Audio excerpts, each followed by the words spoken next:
Week 8 already of the fantasy baseball season, and the season flying by right here. But here's a few plays I look to add here, and hopefully can help your fantasy team hit the next level or come back in the standings. The first guy, Wiliam Contreras of the Atlanta Braves, so one of the top prize prospects in the Brave system here. And I know they got Travis d'Arnaud at the catching position, but they've been versatile in the way they've been using Contreras over the last week here, and he's been one of the hottest pickups going into Week 8. Added in 45% of fantasy leagues, but still available in 50s. But right now, he's been playing some DH. They had him in left field for a game or two, and obviously catching on the days that d'Arnaud gets off. So on the season here for Contreras, I know a small sample size, 7 home runs though, 13 RBIs, 13 runs scored, 264 average, and a 361 on base. So right here, he's already got the 7 home runs, is Contreras, in 57 at-bats. So that's very impressive. And he's the brother of Wilson Contreras on the Cubs. So the last few games here, he's playing every day, like I mentioned, Contreras, either a DH, left, or catcher. May 24th versus Philly, 1 for 5 with a rib. May 25th versus Philly, 1 for 2, a homer, and RBI, 2 runs scored. May 26th versus Philly, 1 for 3. May 27th versus Miami, 1 for 3 with a run and a rib. May 28th versus Miami, 0 for 3. And May 29th versus Miami, 2 for 4 with a rib. So right here, obviously, with the catch eligibility and pretty much playing every day over the last week here for this Atlanta Brave team. This guy, he's a hot pickup, no doubt about it. And the power, it is legit, but not at these levels where he's got 7 home runs in 57 at-bats. But with the catcher eligibility, and if he's going to continue to play every day, he's a huge pickup and a guy that definitely will help your team. The next guy, Kyle Farmer of the Cincinnati Reds. So Farmer last season, he qualified at tons of fantasy positions, catcher first, short, and third. But this season here, only third and shortstop now. But he's picked it up over the last few games here is Kyle Farmer. On the season, 4 home runs, 25 RBIs, 2 stolen bases, 18 runs scored, a 264 batting average, and a 320 on base percentage. So Farmer here, he's been red hot over the last couple weeks, hitting .542, one of the hottest hitters in all baseball, and a guy not many people have been paying attention to, in my opinion. Right now, still available in fantasy leagues. And last season for Farmer, we saw a good season from him. 16 homers with 63 RBIs with a 263 average, so power's definitely legit for him. And I know the batting average, he's not going to be hitting at these crazy numbers, but 270, 280 isn't far-fetched. The last few games here for Farmer that he's been playing. May 22nd at Toronto, 1 for 4. May 26th, I know he had a few games off, but he's really taken off since then. 4 for 4, 2 homers, 5 ribs, 3 runs. May 27th versus the Giants, 1 for 3. May 28th versus the Giants, 1 for 3, a homer, 3 RBIs. And May 29th versus the Giants, 2 for 4 with 2 runs. So right now he's getting everyday at-bats. Obviously the DH helps as well, and his versatility in the National League here for Farmer. So right now that he's still available in 90% of fantasy leagues is definitely puzzling to me, especially for a guy who qualifies at shortstop this season, even though he plays a lot of different positions, and he's a hot ad this week as well, no doubt about it. The next guy, Kyle Lewis of the Seattle Mariners. So Lewis, he's missed a lot of time early in the season, but the Mariners finally called him back up here, and he's looked good so far. 2 home runs, 3 RBIs, 3 runs scored for Lewis, a 267 average and a 313 on base, a 15 at-bats only, but 2 homers already here for Lewis. And Lewis last season, we didn't see much of him, only 130 at-bats. So right here, injuries have definitely been a concern, and now he's a little banged up as well here, scratched in Sunday's ball game was Lewis. But we'll see if he's just going to be day-to-day, whatever the deal is, because right now the injury is undisclosed, but he's available in 70% of fantasy leagues. He has huge upside, one of the topper prospects as well in the Seattle system. And the last few games back for him, May 24th versus Oakland, 2 for 4. May 25th versus Oakland, 0 for 4. May 27th versus Houston, 1 for 4, a homer, 2 RBIs. May 28th versus Houston, 1 for 3, a homer, and RBI, 2 runs scored. And then the scratch, May 29th. So right here, he'll get the extra day rest. Hopefully it's day-to-day. They resume play in tomorrow's ball game here is the Seattle Mariners at the Baltimore Orioles. And if you need a guy with a good upside, who could steal a few bases and show some pop, I think he's a good ad this week here is Kyle Lewis. The next guy is Frank Schwindel of the Chicago Cubs. So last season, Schwindel, he took the league by storm in the second half when the Cubs called him up. And he had a great season for pretty much half a season that he played last year. 14 home runs, 43 RBIs. So far this season, not great, but he's picking it up. 6 home runs on the year, 23 RBIs, 15 runs scored on the season, a 234 average, and a 271 on base. So his batting average to on base isn't that good, no doubt about it. And last season as well, it wasn't. Swindle, he just doesn't draw walks, but he's a guy with upside and a guy with some power and middle of the lineup RBI capabilities as well. So right here, the last few games for Schwindel: May 23rd at Cincy, 0 for 4. May 24th at Cincy, though, 3 for 5, 2 home runs, 3 RBIs, 3 runs scored. May 25th at Cincy, 0 for 4. May 26th at Cincy, 1 for 4, 2 RBIs. May 28th at Chicago White Sox, 2 for 4, 2 ribs.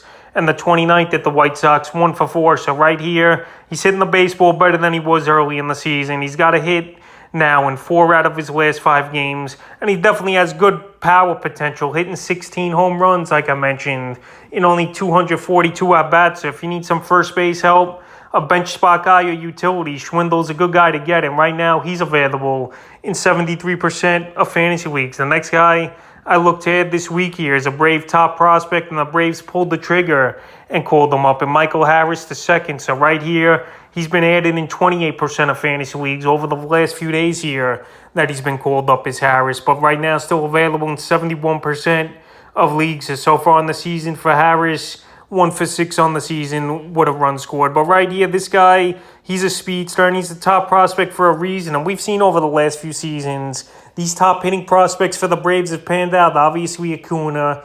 Obviously, Austin Riley, he's been good. Dansby Swanson, I know they traded for him, but he was the first pick of the Arizona Diamondbacks seasons ago. William Contreras, we see him playing great baseball. And right here in the minor leagues, Michael Harris was off to a great start with a 305 batting average, 372 on base, 23 extra base hits with 5 homers and 11 stolen bases. So right here, 21 years old is only Harris. He's a guy hitting obviously in the bottom of the lineup here for the Braves. But if you need runs scored, some stolen bases, and potential on base and power potential, I would give him an ad. This Brave lineup is pretty stacked. I know the division is tough here with the New York Mets, the leaders, but the Atlanta Braves, I think they're going to get things going and get hot. And Michael Harris definitely could be part of that. So right now in 10 and 12 team leagues, I think Harris is worth an ad. And like I mentioned, a lot of top prospects over the last few seasons in this Brave system have panned out and they're playing good baseball. The next guy, Christian Walker of the Arizona Diamondbacks. So Walker here, I mentioned him last week, is an ad.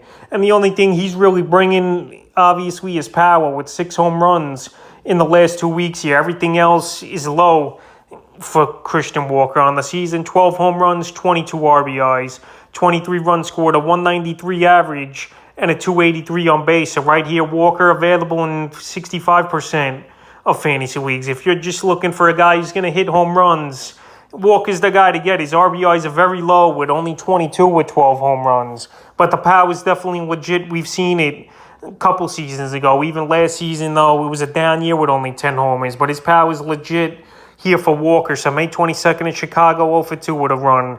May 23rd versus Kansas City, 1 for 4, a homer and RBI. May 24th versus the Royals, 0 for 4. May 26th versus the Dodgers, 2 for 3 with a homer and a rib. May 27th versus the Dodgers, 0 for 5 with an RBI. May 28th versus the Dodgers, 0 for 4. May 29th versus the Dodgers in that 1 for 3. So right here, he's more of a points league ad, is Christian Walker with his power. And a guy in 12-team leagues or deeper, I would only look to add in because he's only giving you power and pretty much nothing else. The batting average is putrid.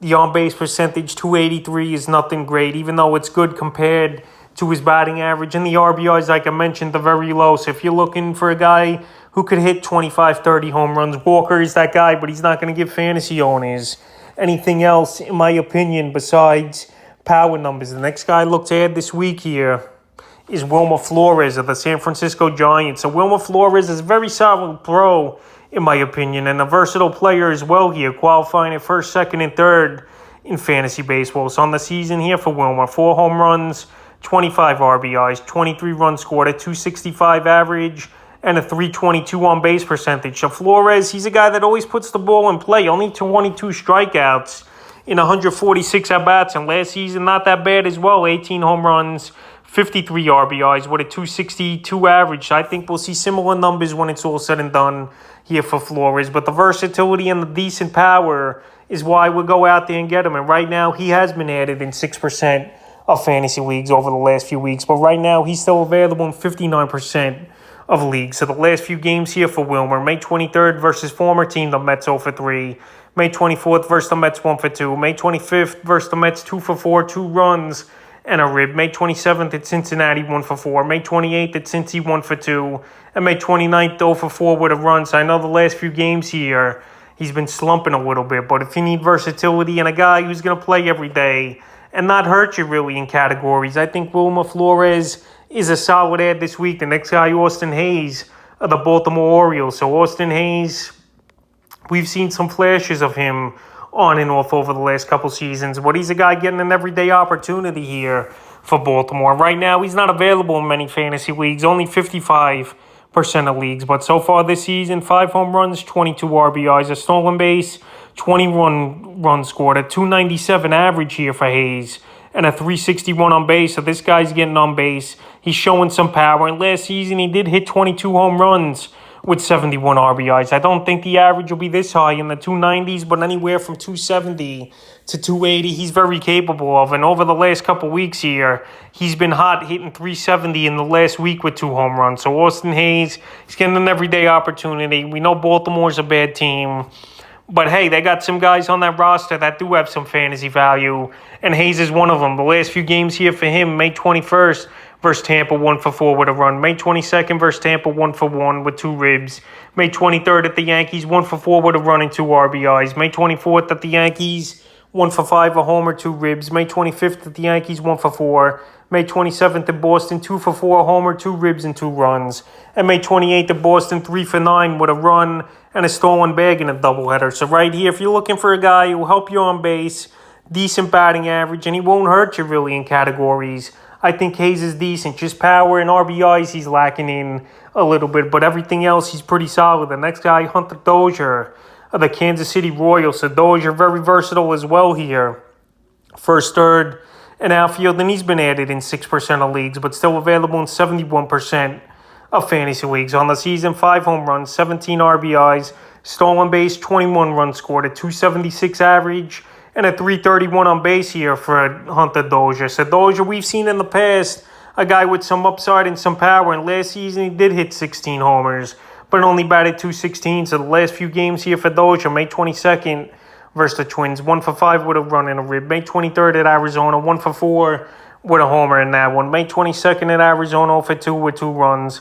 May 26th at the Twins, 1 for 4. May 27th in Minnesota, 1 for 4 with a rib. May 28th in Minnesota, 3 for 5, a run, 2 ribs. And May 29th at the Twins, 2 for 4 with an RBI. So he's definitely getting that batting average up, is Dozier here, with already in the last few games 6 hits in 3 games, and he's going to keep it going, I think, here. Like I said, the Royals, they don't have a great hitting team except a few guys in the lineup, and Dozier's getting an everyday opportunity, and he plays in a division as well with not the greatest of pitchers. I think he can make a decent season out of it this year. Here's Dozier. And if you need versatility or a guy just as a bench guy who could come in once in a while and fill in, I think he's a good add this week. And the final hitter I looked at this week's Anthony Santander of the Baltimore Orioles. So Santander, he's definitely had power in his career with a 30 home run season under his belt a few seasons ago. And so far this year, he's looking pretty decent, Santander, in the power department. Everything else,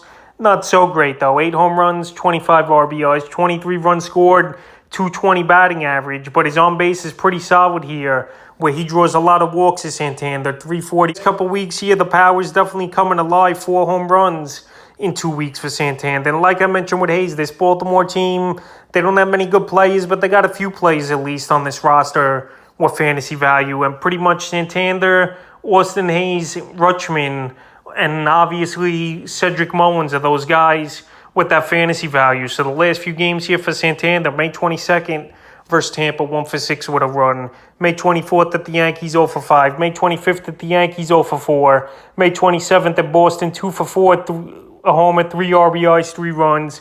May 28th at Boston, 1 for 7, a run and a rib. And May 29th at Boston, 0 for 3. So right here, just like the Christian Walker situation, if you're looking for a guy who can get on base a little and just pure power, he's better towards points leagues and getting Santander on your roster, and not really category leagues and 12-team leagues or deeper. And he's available in 74% of fantasy leagues. So that's a few hitters I look to add here for week 8 of the fantasy baseball season.